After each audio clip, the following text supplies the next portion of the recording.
नमस्कार, नाशिकचा शेफ या चॅनलवर आपलं खूप खूप स्वागत आहे. तर आजची आपली रेसिपी एकदम जबरदस्त आहे. काय करायचं, 3 मीडियम आकाराचे किंवा त्याच्यापेक्षा थोडे मोठे बटाटे घ्यायचे आणि त्यांना ना आपल्याला 4 भागामध्ये कट करून घ्यायचं आहे. ठीक आहे.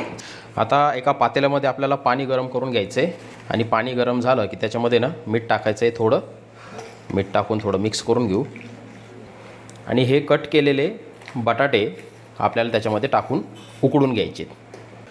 तर बघा 10 ते 12 मिनिटं झालेत. मोठ्या आचेवर मी त्यांना उकडून घेतलेलं आहे. हे शिजले का नाही ते बघून घेऊ.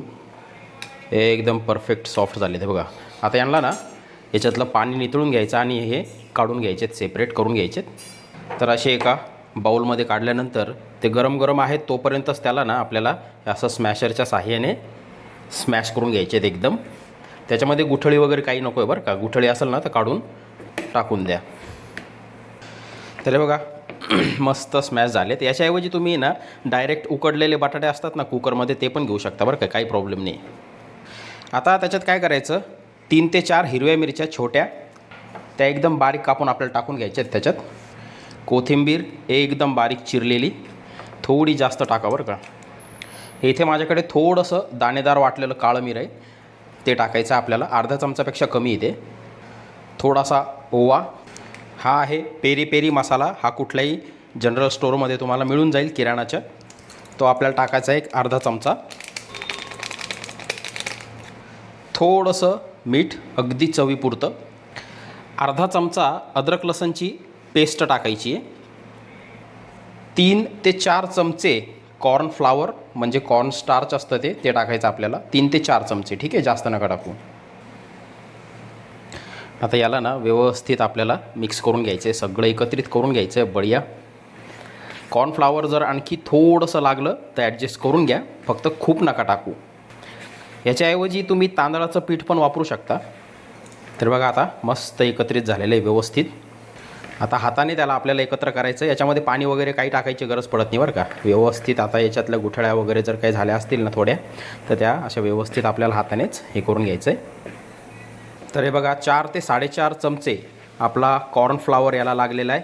आता व्यवस्थित याचा ना असा गोळा करून घ्यायचा बढिया. हे बघा.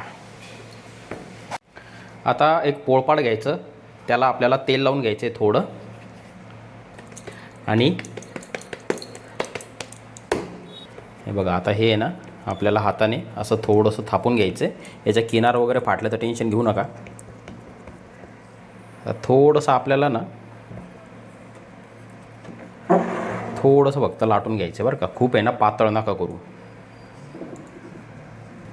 हे किनार फाटला की परत त्याला एकत्र करायचं आहे आणि परत लाटून घ्यायचं आहे.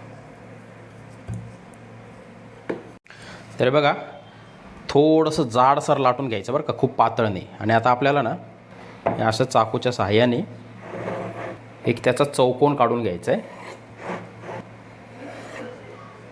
आणि हे उरलेलं हे आपण काढून घ्यायचं आहे. तर बघा असं उरलेलं काढल्यानंतर त्याला पण एकत्र गोळा करायचा आणि नंतर त्याची पण आपल्याला चपाती लाटून घ्यायची. ठीक आहे. आता ह्याच्या ना आपल्याला चकल्या पाडून घ्यायच्यात. हे बघा याची जाडी वगैरे बघून घ्या. ठीक आहे. आणि तुम्हाला जो शेप हवा असेल ना त्या शेपच्या तुम्ही चकल्या याच्या पाडून घ्यायच्या. आता एका पॅनमध्ये तेल घ्यायचं आहे. तेल व्यवस्थित गरम करून घ्यायचं आहे आणि ह्या चकल्या ज्या आपण तयार केल्या आहेत ना हे आपल्याला डीप फ्राय करायच्यात बरं का. तेल गरम झालं की नंतर तेलाचं टेम्परेचर हे मीडियम करायचं आणि छान सोनेरी होईपर्यंत याला दोन्ही बाजूने आपल्याला फ्राय करून घ्यायचं आहे. एक 2.5 ते 3 मिनटं याला लागतील. हे बघा कसे वर आलेत बघा. आता त्याला पलटून घ्यायचं आहे. टेम्परेचर हे मीडियमच आहे बरं का. हे बघा मस्त सोनेरी झालेत. तर बघा 2.5 ते 3 मिनिटं झालेत. दोन्ही बाजूने छान मस्त कुरकुरीत झालेले आहेत. आता याला एका टिश्यू पेपरवर आपल्याला काढून घ्यायचं आहे, म्हणजे एक्स्ट्राचं तेल निघून जातं. तर हे बघा ह्याला कुठल्याही चटणीसोबत तुम्ही याचा आस्वाद घेऊ शकता. हे बघा किती क्रंची कुरकुरीत आहे बढिया. तर नक्की ट्राय करा.